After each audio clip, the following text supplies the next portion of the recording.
Screencast proposé par Philippe Giraud, troisième étape du traitement des photos panoramiques. Alors la dernière fois nous avons laissé cette image dans Lightroom, légèrement retouchée et recadrée. Nous allons maintenant procéder à l'assemblage final dans Photoshop. Alors ici, directement depuis Lightroom, on va demander la modification de l'image dans Photoshop et on va modifier une copie avec les corrections Lightroom.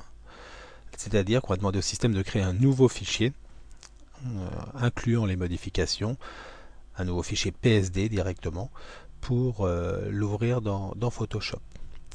Vous voyez en haut à gauche la préparation du fichier, donc l'outil est en train de calculer une image pour générer ce fichier.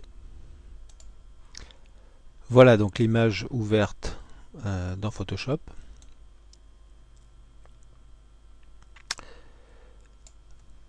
Nous allons commencer par dupliquer le calque principal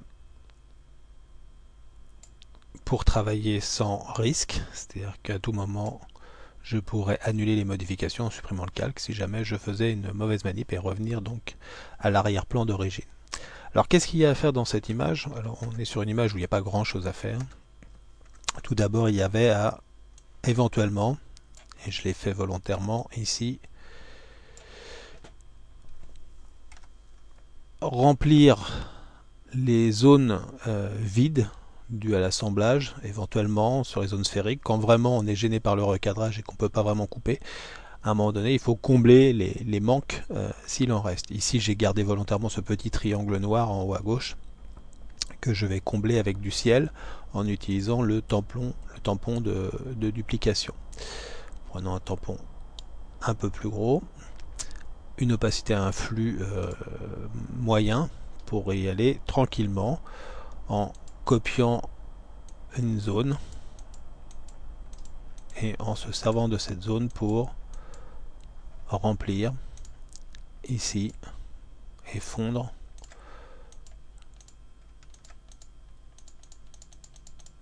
l'image. Voilà, donc c'est pas un travail très compliqué ici puisqu'on est dans une sorte d'aplat de couleur, pas tout à fait un aplat, mais enfin une zone assez simple à remplir. Voilà, il n'y en avait pas d'autres, donc ici c'est assez rapide. L'autre étape que je fais généralement dans les panoramiques, c'est de supprimer les intrus. Et surtout dans les endroits touristiques, il est difficile de trouver des zones sans personne. Donc après, il faut enlever ce qui gêne. Alors ici, le personnage à droite, couché sur le sable, je l'ai gardé parce qu'il a une position sympa. Par contre, le groupe au milieu, ici, avec des t-shirts de couleur, je vais tenter de l'enlever. Toujours le tampon de duplication, avec une taille beaucoup plus petite. Et on y va par petites touches. Il faut penser que ici, on est sur une image très zoomée. Donc ce qui peut paraître un peu brutal comme correction, une fois qu'on repassera à l'échelle normale, sera complètement invisible comme modification.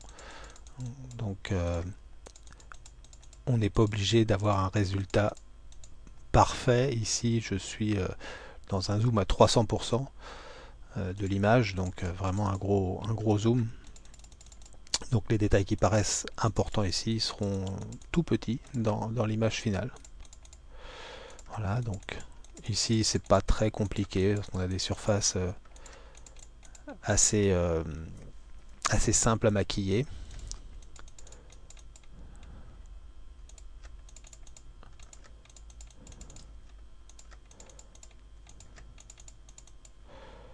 Alors ça prend forcément un peu de temps. Dans la réalité, je vais un peu moins vite que ça, je fignole un peu plus. Ici pour le screencast, j'essaye de faire vite.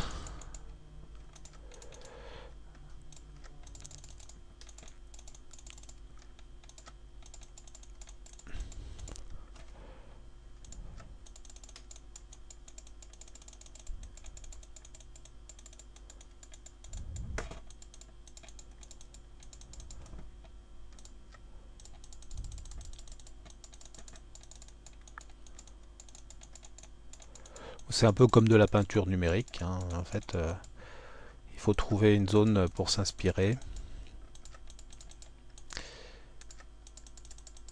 et dessiner, réinventer ce qu'il y avait à l'origine derrière les personnages.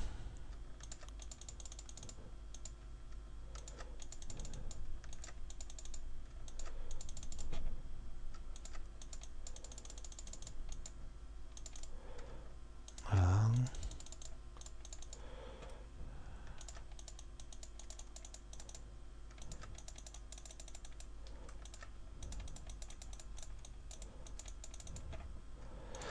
Voilà, encore un petit peu les jambes.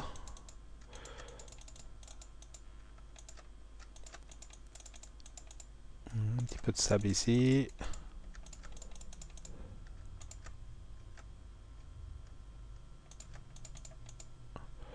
Après, on fignole un petit peu quand on peut.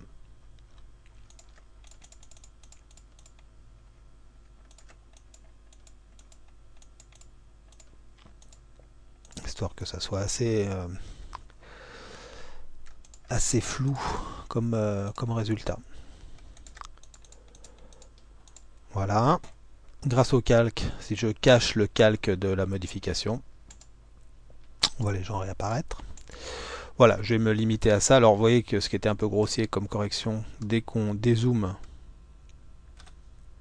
devient complètement invisible. Voilà l'image maquillée. Alors évidemment, il pourrait y en avoir d'autres à faire si l'on veut. Voilà, c'était l'étape de retouche. La dernière étape consiste à rajouter l'encadrement. Alors pour ça, moi j'ai un modèle que je réutilise à chaque fois. Donc je vais le coller dans mon dossier.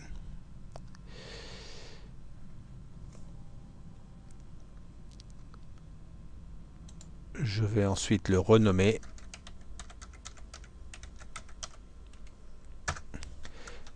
Et dans Lightroom, dans la bibliothèque, je vais l'incorporer, le synchroniser, pour pouvoir y accéder. Voilà, j'ai donc une image en plus dans mon dossier. Je vais le modifier aussi dans Photoshop. Je vais modifier l'original.